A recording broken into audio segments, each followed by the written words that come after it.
Hello বন্ধুরা, আসসালামু আলাইকুম। আশা করি তোমরা সবাই ভালো আছো।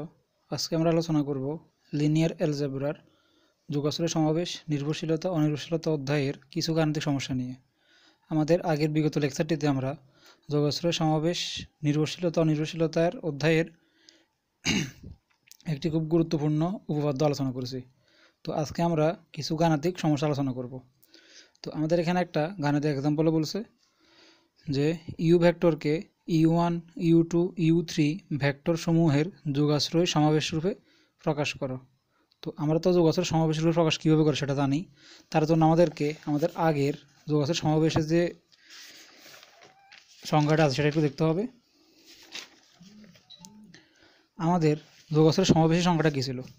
আমাদের যোগাশ্রয় সমাবেশের সংখ্যাটা ছিল যে আমরা যদি একটা বি অফ এফ একটা ভেক্টর জগৎ থেকে যদি কিছু ভেক্টর সেটের কিছু ভেক্টর উপাদান নেই, অর্থাৎ v1, v2, v3 কিছু ভেক্টর উপাদান নেই এবং ফিল্ড থেকে যদি কিছু স্কেলার নেই, স্কেলার ভেক্টরের গুণফল করে সেটা যোগ করলে সেগুলোকে আমি সেই সম্পূর্ণ যোগফলটাকে আমি যদি অন্য একটা ভেক্টর ইউর মাধ্যমে প্রকাশ করতে পারি তখন তাকে যোগাশ্রয় সমাবেশ বলে। অর্থাৎ তখন ওই ইউ ভেক্টরটাকে এই v1, v2, v3 এর যোগাশ্রয় সমাবেশ বলে।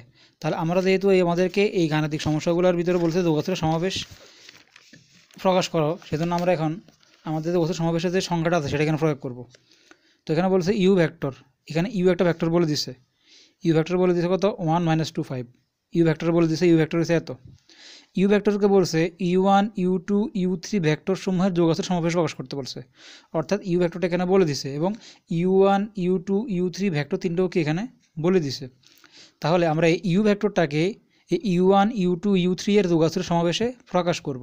তো কোনো একটা ভেক্টরকে যোগাশ্রয় সমাবেশে প্রকাশ করার জন্য কী লাগে? কিছু স্কেলার লাগে, কিছু স্কেলার এবং কিছু ভেক্টর, সেগুলো গুণ করে সেই গুণফলটাকে অন্য একটা ওই ভেক্টর জগতের অন্য একটা উপাদানের মাধ্যমে প্রকাশ করতে হবে। তো ধরে নিলাম আমরা সেই উপাদানটা হলো ইউ, অর্থাৎ এই ইউটাকে আমরা u1, u2, u3 এর যোগাশ্রয় সমাবেশে প্রকাশ করব। সেজন্য আমাদের যখন এটাকে যোগাশ্রয় সমাবেশে প্রকাশ করব তখন আমাদের কিছু স্কেলার ধরা লাগবে তাহলে সংখ্যা মতে। সেজন্য আমরা ধরে নেই এখানে কিছু স্কেলার। তাহলে এখানে 1 নম্বর আনসার। লেট আমরা ধরে নিয়েছি এখানে আমরা স্কেলার আগে এখানে আলফা বিটা গামা ধরছিলাম, তো আমরা এখানে এক্স ওয়াই জেড ধরে সমস্যা নাই, স্কেলার তো স্কেলারই, আর এক্স ওয়াই জেড ধরা যাবে, আলফা বিটা গামা ধরা যাবে। তো আমরা এখানে এক্স ওয়াই জেড ধরলাম x y z belongs to field, অর্থাৎ আমরা এখানে এক্স ওয়াই জেড তিনটে স্কেলার ফিল্ড থেকে নিছি। যদি তিনটে স্কেলার এখন ফিল্ড থেকে নেই এবং তিনটা ভেক্টর তো আমরা জানি, তাহলে এখন আমরা কি স্কেলার ভেক্টরগুলোর মধ্যে একটা গুণ করতে পারবো না সমাবেশের জন্য? তাহলে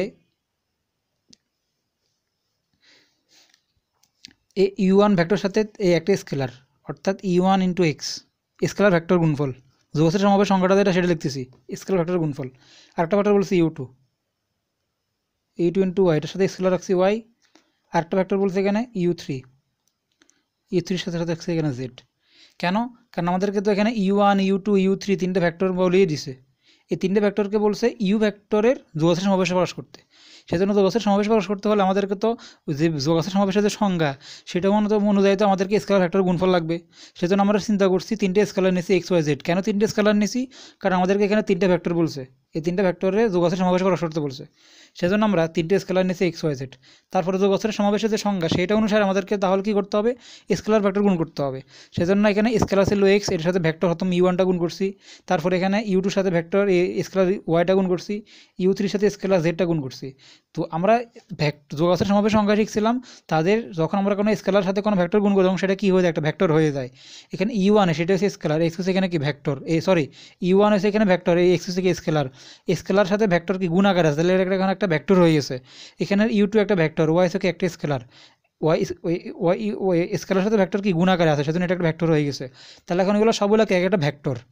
তাহলে একাধিক ভেক্টরের যোগফলকে আমরা যদি ওই ভেক্টর জগতের আর একটা সেটের মাধ্যমে বা উপাদানের মাধ্যমে প্রকাশ করতে পারি, ভেক্টরের মাধ্যমে প্রকাশ করতে পারি, সেটা যোগাশ্রয় সমাবেশ। তো ধরে নিলাম আমরা u1x plus u2y plus z2z এই ভেক্টরগুলোকে যোগফলকে আমি ইউ ভেক্টর দ্বারা প্রকাশ করছি। কেন ইউ ভেক্টর প্রকাশ করছি? কারণ এখানে ইউ ভেক্টরটা বলেই দিছে যে ইউ সমান 1 - 2 5। এই ভেক্টরটাকে বলছে u1, u2, u3 এর যোগশ্রয় সমাবেশ প্রকাশ করার জন্য। সেজন্য আমরা কী করছি যে u1, u2, u3কে এখন যোগশ্রয় সমাবেশ প্রকাশ করছি। এটাই মূলত যোগশ্রয় সমাবেশের সংজ্ঞা। অর্থাৎ আমরা যদি কোনো একটা ভেক্টর u1, u2, u3কে যোগশ্রয় সমাবেশে প্রকাশ করতে চাই তখন অবশ্যই তাদের সাথে এক একটা স্কেলার লাগবে। তো এখানে স্কেলার ভেক্টর গুণ করছি, স্কেলার ভেক্টর গুণ করছি, স্কেলার ভেক্টর গুণ করলে সেটা ভেক্টর হয়ে যায়। তাহলে এখানে সবগুলো এখন ভেক্টর হয়ে গেছে। তো আমরা জানি যে যখন কোনো আমরা যোগাশ্র সমাবেশের সংখ্যাটা কী ছিল, আমাদের যোগাশ্র সমাবেশের সংখ্যাটা ছিল যে আমরা যদি একটা ভেক্টর জগৎ থেকে যদি কোনো কিছু ভেক্টর সেট নিতাম এবং ফিল্ড থেকে কিছু স্কেলার নিতাম, তাদের ভিতরে একটা ভেক্টর স্কেলার গুণফল যোগফল, সেটাকে ওই ভেক্টর জগতের আরেকটা উপাদান যদি মাধ্যমে যদি প্রকাশ করতে পারি তখন তাকে ভেক্টর যোগাশ্র সমাবেশ বলে। সেজন্য আমরা এখানে U1 U2 U3-কে ইউ ভেক্টরের এভাবে প্রকাশ করতে পারি। তখন আমরা এখানে তাহলে বলতে পারবো ইউ হলো তাহলে U1 U2 U3 এর কি যোগাশ্রয় সমাবেশ। অর্থাৎ এখানে বলতে পারবো তাহলে ইউ ভেক্টরটা হলো U1 U2 U3 এর যোগাশ্রয় সমাবেশ। তো আমরা তো এখানে U1 ভেক্টরের মান জানি, U2 ভেক্টরের মান জানি, U3 ভেক্টরের মান জানি, এগুলো বসাবে এখানে তাহলে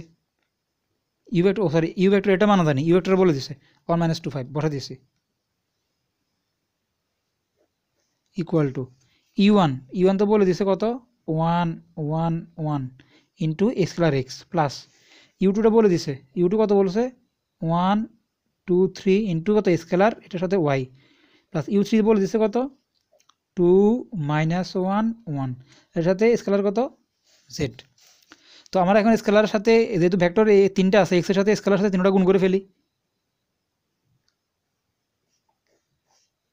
তাহলে এক্সের সাথে 1 গুণ করলে এক্সের সাথে 1 গুণ করলেও এখানে এক্সের সাথে 1 গুণ করলে এখানেও এক্স হবে।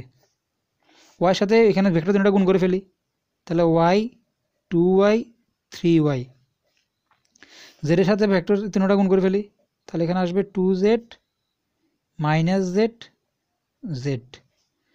আশা করি তোমরা সবাই এতটুকু বুঝেছো। শুধু স্কেলারগুলোর সাথে ভেক্টরগুলো কী করে ফেলছি, এখানে গুণ করে ফেলছি। এখন আমরা ভেক্টর যোগ করব 1 - 2 5। তোমরা অবশ্যই জানো ভেক্টর যোগ কীভাবে করি। প্রথম উপাদানের সাথে প্রথম উপাদানগুলো যোগ, দ্বিতীয় উপাদানের সাথে দ্বিতীয় উপাদানগুলো যোগ, তৃতীয় উপাদানের সাথে তৃতীয় উপাদানগুলো কি যোগ। এটা যদি যোগ হয় এভাবে তাহলে কি বলতে পারি x + y + 2z কমা দ্বিতীয়টার সাথে দ্বিতীয়গুলা x 2y - z, x + 2y - z, তারপরে x 3y + z। আমরা এখানে কী করছি সবগুলো ভেক্টর কি 3 উপাদান করে কী করে ফেলছি যোগ করে ফেলছি। যোগ করে আমরা ফাইনালি আসলে এখানে এতটুকু পাইছি। এখন আমরা কি করব উভয়কে কী করব সমীকৃত করব। অর্থাৎ x + y + 2z এটার মান হলো কত এখানে 1, x + 2y - z এটার মান হলো কত -2, x + 3y + z এটার মান কত 5। কখন সমীকৃত করা যায় তোমার মনে রাখবা ম্যাট্রিক্সের ক্ষেত্রে ভেক্টরের ক্ষেত্রে আমরা উভয়কে কী করতে পারি সমীকৃত করতে পারি, সবসময় এটা মনে রাখবা। সেজন্য যেগুলো ভেক্টর তাহলে আমরা অবশ্যই এটার সাথে এগুলো কী করতে পারবো সমীকৃত করতে পারবো বামপক্ষের ডানপক্ষের সাথে মানগুলোর সাথে। তো যদি সমীকৃত করি তাহলে x + y + 2z এর সাথে 1 লিখতে পারবো, 1 লিখতে পারবো। আবার x + 2y - z এর সাথে -2 লিখতে পারবো।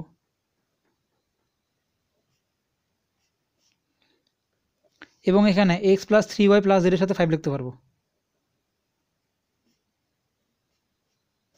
আমরা এখানে পাইছি দেখো তো আমরা এখানে এই লাইন থেকে এই লাইন এটা কী পাইছি সমীকৃত করে এরকম সমীকরণগুলো পাইছি। দেখো এখন আমরা এখানে কি একঘাত বিশিষ্ট কিছু সমীকরণ জোট পেয়ে গেছি। এখন এখানে একঘাত বিশিষ্ট একাধিক সমীকরণ আছে, সেজন্য এটাকে আমরা এখন একঘাত বিশিষ্ট সমীকরণ জোট বলতে পারবো।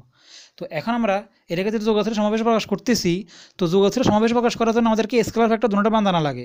কিন্তু আমরা এখানে এই যোগাশ্রের সমাবেশে যখন এটাকে প্রকাশ করছি U1 U2 U3 ভেক্টরগুলো মান জানি, কিন্তু এখান থেকে আমরা স্কেলার এক্স ওয়াই জেডগুলো মান জানি না।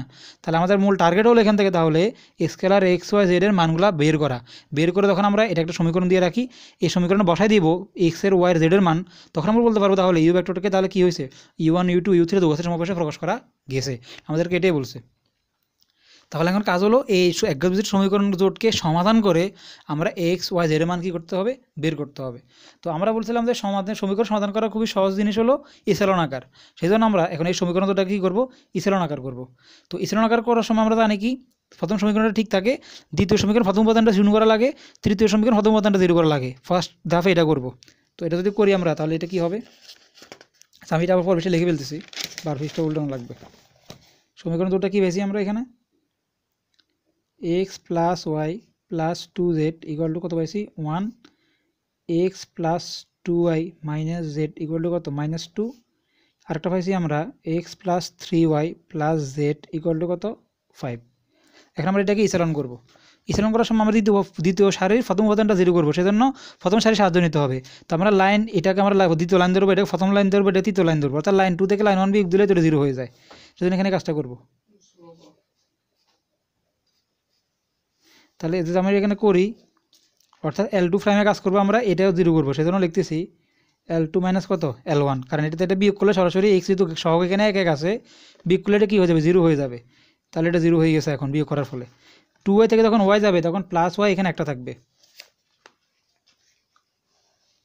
তারপরে এখানে মাইনাস জেড, এখানে আছে 2z, আমরা এটা থেকে এটা বিয়োগ করতেছি, তাহলে কী হবে দেখো, মাইনাস জেড মাইনাস 2z, তাহলে এখানে মাইনাস 3z হয়ে গেছে না, এটা থেকে তখন বিয়োগ করবো, প্লাস মাইনাস মাইনাস হয়ে গেছিলো আর কি। তাহলে minus 3z equal to minus 2 থেকে 1 বিয়োগ দিব, মাইনাস 2 মাইনাস 1 অর্থাৎ মাইনাস 3। তো ইসলামের মধ্যে আমরা দ্বিতীয় সারির প্রথম উপাদানটা জিরো করে ফেলছি, এখন কাজ হলো তৃতীয় সারির প্রথম উপাদানটা জিরো করা, সেজন্য প্রথম সারির সাহায্য নিতে হবে। সেজন্য এই তৃতীয় লাইন থেকে প্রথম লাইন কি দিব, বিয়োগ দিব, অর্থাৎ এই তৃতীয় লাইনে যেহেতু কাজ করবো সেজন্য L3 প্রাইম। তাহলে আমরা L3 থেকে L1 বিয়োগ দিব, সরাসরি বিয়োগ করলে এটা জিরো হয়ে যাবে, কেন, কারণ এখানে এক্সের সহগ এক আছে, এখানে এক্সের সহগ এক আছে, সেজন্য তাহলে এটা জিরো। এখন 3টা থেকে যখন একটা y বাদ দেবো তখন 2টা y থাকবে, একটা জেড থেকে যখন 2টা জেড বাদ দিব তখন কয়টা জেড থাকে, মাইনাস একটা জেড থাকে। আর এখানে 5 থেকে যখন আমরা 1 বাদ দিব তখন থাকবে কত, এখানে 4। আশা করি তোমরা সবাই এই সেলনটা বুঝেছো। তো এই সেলন করে আমরা এই প্রথম উপাদান দুইটা কি জিরো করছি। এখন আমাদের কাজ হলো যতই নিচের দিকে সারিগুলো আসবে ততই বেশি সংখ্যক জিরো আনার চেষ্টা করবো, কমপক্ষে একটা বেশি সংখ্যক কি জিরো আনার চেষ্টা করবো। দেখো প্রথম সারিতে ঠিক থাকে, দ্বিতীয় সারিতে একটা উপাদান জিরো আছে, এখন আমরা চাইবো তৃতীয় সারিতে কমপক্ষে একটা জিরো আনা, কারণ যত নিচের দিকে সারিগুলো আসবে তত কি জিরো করা জিরো বেশি সংখ্যক জিরো আনার চেষ্টা করবো। সেজন্য প্রথম দুটো সারি ঠিক থাকবে, তৃতীয় সারি এটা জিরো করবো, এখন তৃতীয় সারি থেকে কাজ করতে হবে। সেজন্য এটা লিখতেছি x plus y plus 2z equal to 1, 0 plus y minus 3z equal to minus 3। আর এখানে এই তৃতীয় লাইনে এটা জিরো করবো, সেজন্য এটা কী করতে হবে, এখন বিয়োগ করতে হবে। তার তৃতীয় লাইনে যেহেতু কাজ করবো সেজন্য লিখলাম L3 প্রাইম।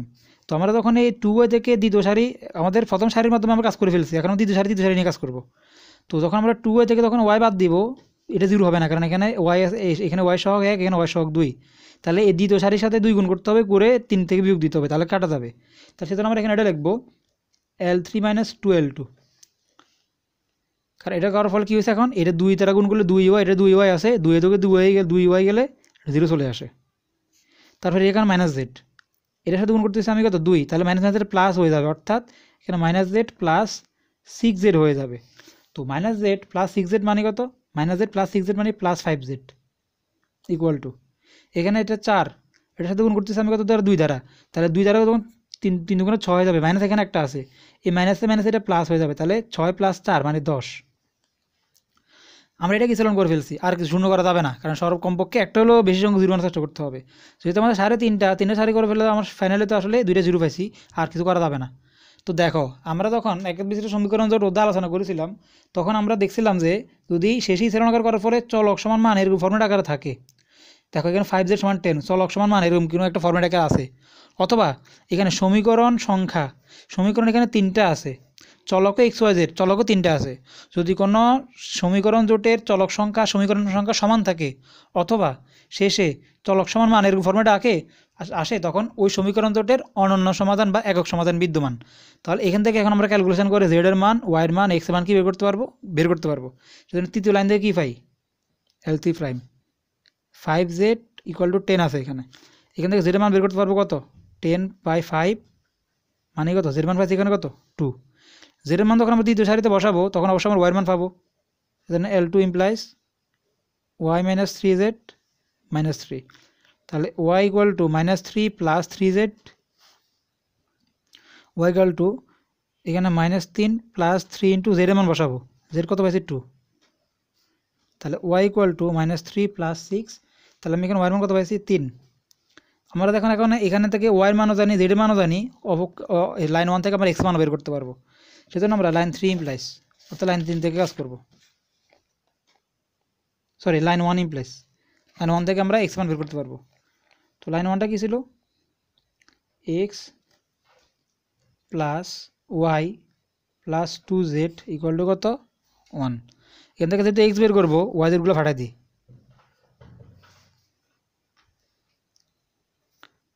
তাহলে এখানে x equal to 1 minus y পাইছি কত 3 মাইনাস 2 ইন্টু জেড, জেড পাইছি কত, জেড পাইছি 2। তাহলে এখানে কি আসে এক্স সমান 1 মাইনাস 3 মাইনাস 4, তাহলে এক্স সমান কত 1 মাইনাস 7, তাহলে এখানে এক্স সমান কত পাইছি মাইনাস 6। দেখো আমরা এখানে তিনটে স্কেলার মান পেয়ে গেছি, এখন এক্সের মান পেয়ে গেছি, ওয়াইয়ের মান পেয়ে গেছি, জেডের মান পেয়ে গেছি। এখন তিনটে মান যখন আমরা আমাদের যে আগে সমীকরণটা ছিল যেখানে আমরা সমাবেশ প্রকাশ করছি সেইখানে যদি এক্স বা জেড মান বসাই দিই তাহলে এটা কি এখন যোগাযোগ সমাবেশে প্রকাশ করা হয়ে গেছে। সেজন্য 1 নং হতে পাই, 1 নং ইমপ্লাস, অর্থাৎ 1 নং হতে পাই 1 নংটা কী ছিল, u equal to u1x plus u2y plus u3z। এখানে তো এক্স ওয়াই জেড মান পাইছি, মানগুলো বসাই দিই তাহলে এটা তো উৎস অবশ্যই কী হয়ে গেছে, প্রকাশ হয়ে গেছে।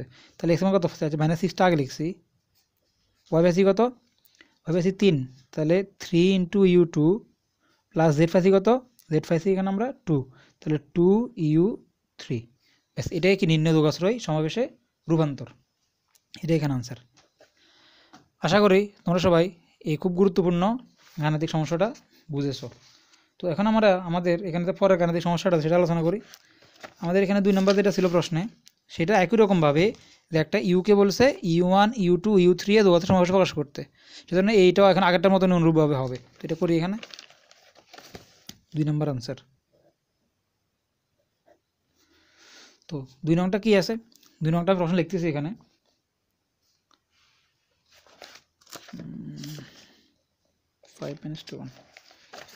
হ্যাঁ 2 নংটা লিখতেছি আমি।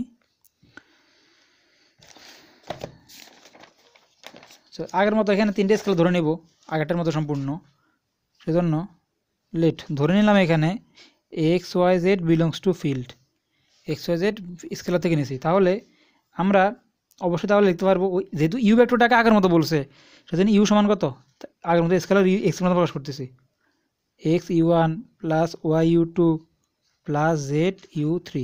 এখানে আমাদের কাজ হলো এটা সমীকরণ দিয়ে রাখি, সমীকরণ দিয়ে রাখি। এখানে আমাদের কাজ হলো এখান থেকে এক্স ওয়াই জেড স্কেলার মান বের করা, তার আগে u1 u2 u3 যে ভেক্টর মানগুলো বলে দিচ্ছে সেগুলো বসাই দিচ্ছি।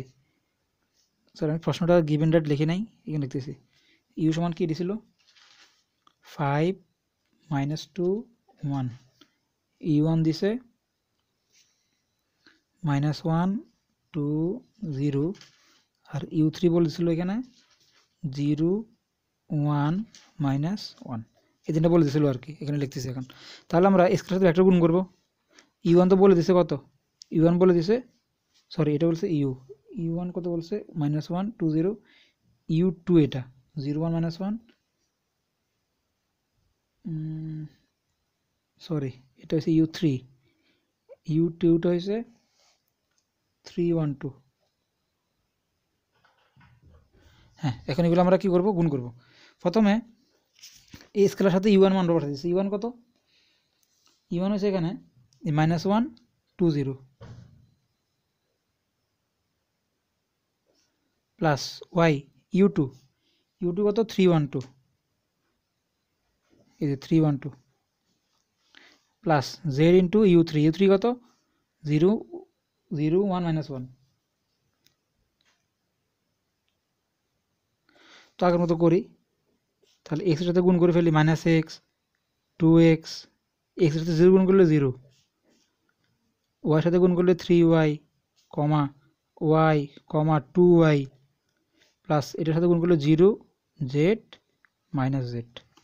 তো আগের মতো করি তাহলে, ইউর মানটা বসাই নাই, ইউর মানটা কত ছিল 5 মাইনাস 2 1 ইকুয়াল টু, এখানে যোগ করে ফেলি প্রথমের সাথে প্রথমগুলো দ্বিতীয়গুলো তৃতীয়গুলো, তাহলে মাইনাস এক্স প্লাস 3y, এখানে 0 আছে প্লাস 0 কমা দ্বিতীয়গুলা 2x plus y plus z, তৃতীয়গুলা এক্স সহ এখানে 0 0 প্লাস 2y মাইনাস জেড। তো এখন আগের মতো কী করবো, আমরা উভপক্ষ থেকে সহগগুলা এই সহগ মানে উভপক্ষ থেকে মানগুলো সমীকৃত করব। তো উভপক্ষ থেকে আমরা যদি সমীকৃত করি তাহলে আমরা একঘাত বিশিষ্ট সমীকরণ জোট পাবো। তো সেটা কি লিখে দিচ্ছি এখানে minus x plus 3y plus 0 equal to কত 5, অর্থাৎ প্রথমের সাথে বাম পাশে প্রথম মান, দ্বিতীয়ের সাথে বাম পাশে দ্বিতীয়টা মান, এটা এইভাবে আগেরটার মতো অনুরূপ, কোনো পার্থক্য নাই।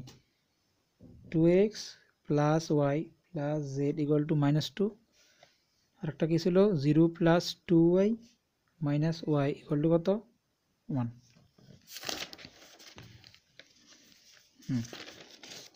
হ্যাঁ, এখন আমরা এটাকে আগের মতো কী করবো, এটাকে ইসেলন আকারে প্রকাশ করবো। ইসেলন আকারে প্রকাশ করে এখান থেকে এক্স ওয়াই জেড মান বের করবো। তো তাহলে করি আগের মতো, এটাকে প্রথম সারি ঠিক থাকবে minus x plus 3y plus 0 equal to কত 5। দ্বিতীয় সারির প্রথম উপাদানটা 0 করবো। তো এটা যদি 0 করতে চাই, এটার সাথে বিয়োগ করলে এখন হবে না, এটা এখানে সহগ মাইনাস 1, এটা 2, তাহলে এটার সাথে 2 গুণ করতে হবে। 2 গুণ করে একটা যোগ করলে কাটা চলে যাবে, এখানে মাইনাস একটা আছে এখানে। তাহলে কী করবে, এখানে L2 ফ্রেমে কাজ করব। তাহলে এটার সাথে L2 থেকে আমরা প্রথম সারির সাথে 2 গুণ করে বিয়োগ দিব, সরি যোগ করব। কেন, কারণ এটা প্লাস একটা মাইনাস আকার আছে। যদি এটা করি তাহলে কি আসে, তাহলে এটা এখন 0 হয়ে গেছে। এটার সাথে এটা যোগ করতেছি, তাহলে 3-এর সাথে ওয়াইয়ের সাথে এখানে থাকবে কি ওয়াই, আর 2 3 দুগুণা 6 প্লাস 6y, তাহলে এখানে কত থাকবে 7y থাকবে, এখানে প্লাস 7y। তো এটা আছে জেড, এটার সাথে তো বি করার কিছু নাই, তাহলে এখানে শুধুমাত্র জেডে থেকে যাবে প্লাস জেড ইকুয়াল টু কত -2, এখানে গুণ করতেছি কত 10, তাহলে -2 -10 অর্থাৎ -12। আশা করি তোমরা সবাই এটা বুঝেছো। এরপর এটা তো অলরেডি 0 আকারে দেওয়াই আছে, এটা কিছু করার না, এটা বসা ফেলেছে। এখন আমাদের কাজ হলো এই দ্বিতীয় সারি তো একটা 0 আছে, তৃতীয় সারি তার বেশি অঙ্ক 0 আনার চেষ্টা করবো। তৃতীয় সারিতে এটা 0 করার চেষ্টা করবো, সেজন্য এই দুইটা সারি বসাবি লাগার মতো।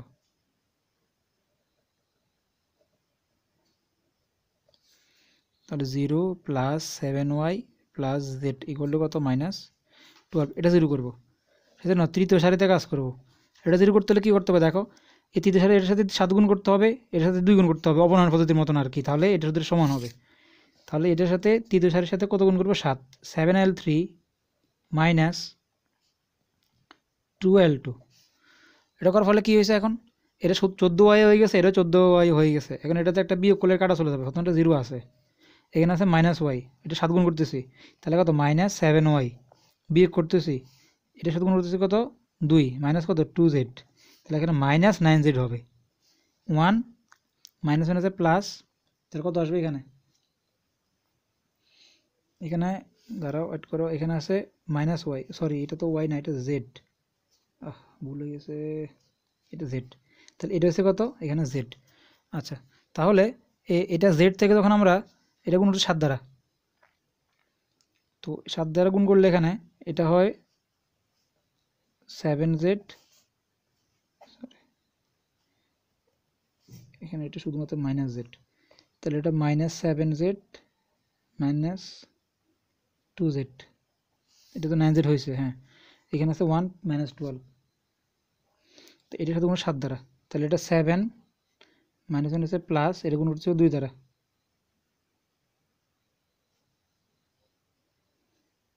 সরি আমাদের এখানে একটা ভুল হয়েছে, এখানে -12 হবে না, এটা হবে কত, এটা হবে +8, এটা হবে +8। কেন, কারণ এটার সাথে আমরা তো লাইন 2 এর সাথে এটা 2 গুণ করে যোগ করছি, তো এটা যদি 2 যোগ করি তাহলে এটা -2 আছে, এখানে 5, তাহলে 5 গুণা 10, তাহলে -2 + 10 মানে কত +8, এটা +8 হবে, সরি এটা +8, হ্যাঁ তাহলে +8 হবে। এটা যদি +8 হয় তাহলে এখন এটা কত আসবে +9 আসবে, -9 আসবে বিয়োগ করলে, হ্যাঁ -9 আসবে। তো এটা তাহলে -9। তো এখান থেকে দেখো আগেরটার মতনই স্থলক সমান মান আকারে আছে, অর্থাৎ এখানে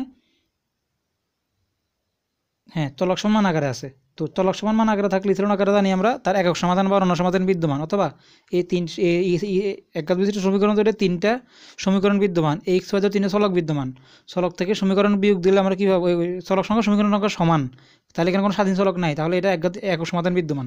তাহলে আমরা লাইন 3 থেকে কী পাই, এখান থেকে z y x এর মান বের করতে পারবো।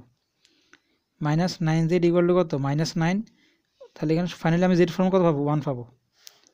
লাইন 2তে আমি যদি মানটা বসাই তাহলে পাবো ওয়াইয়ের মান 7y plus z equal to কত 8, তাহলে এখানে 7y ইকুয়াল টু কত 8 মাইনাস জেড, তাহলে 7y সমান কত 8 মাইনাস জেড মান কত 1, 7y সমান কত 7, সুতরাং এখান থেকে ওয়াইয়ের মান কত পাইছি 1। তো দ্বিতীয় সারি থেকে দ্বিতীয় লাইন থেকে পাইছি আমরা ওয়াইয়ের মান, এখন আমরা এক্স মান বের করবো, সেজন্য লাইন 1 এর সাহায্য নিতে হবে, লাইন 1 থেকে বের করতে হবে, কারণ এই প্রথম লাইনে এক্স আছে, তো এই লাইনে আমরা যদি বসাইলে আমরা এক্স মান পাবো। প্রথম লাইনটা কি ছিল -x প্লাস 3y, জেড তো ছিল না 0 ইকুয়াল টু কত 5। তো এখানে মান যেগুলো জানি এগুলো বসাই।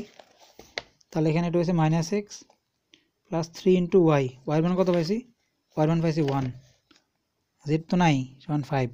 তাহলে এখানে -x প্লাস 3 ইকুয়াল টু কত 5, সুতরাং -x সমান কত পাইছি 5 - 3 বা -x সমান কত পাইছি 2। সুতরাং এখান থেকে x সমান কত লিখতে পারবো আমরা -2। দেখো তাহলে আমরা এখানে স্কেলার -2 পাইছি, ওয়াইও পাইছি, জেডও পাইছি। এখন 1 নং আগের মতো যদি বসাই দিই তাহলে আমরা এটা কী হবে, এটা যোগসূত্র সমাবেশে কী হয়ে যাবে, প্রকাশ হয়ে যাবে।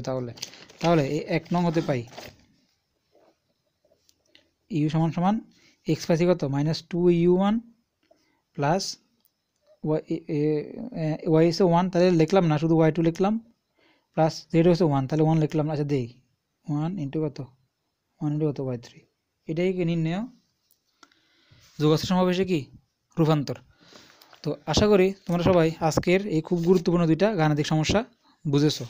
তো আমাদেরকে এখানে গাণিতিক সমস্যাটার ভিতরে বলছে যে একটা ভেক্টর বলে দিছে ইউ, ওই ইউ চারটা ভেক্টর বলে দিছে, টোটাল 4টে ভেক্টরের ভিতরে ইউ একটা ভেক্টর বলে দিছে আলাদাভাবে। সেই ইউ ভেক্টরটাকে বলছে u1 u2 u3 এর যোগসূত্র সমাবেশে প্রকাশ করতে। তো যোগসূত্র সমাবেশের যে সংজ্ঞা আছে সেটার মধ্যে আমরা জানি যে স্কেলার লাগবে আমাদের, সেজন্য আমরা 3টে স্কেলার নিয়েছি।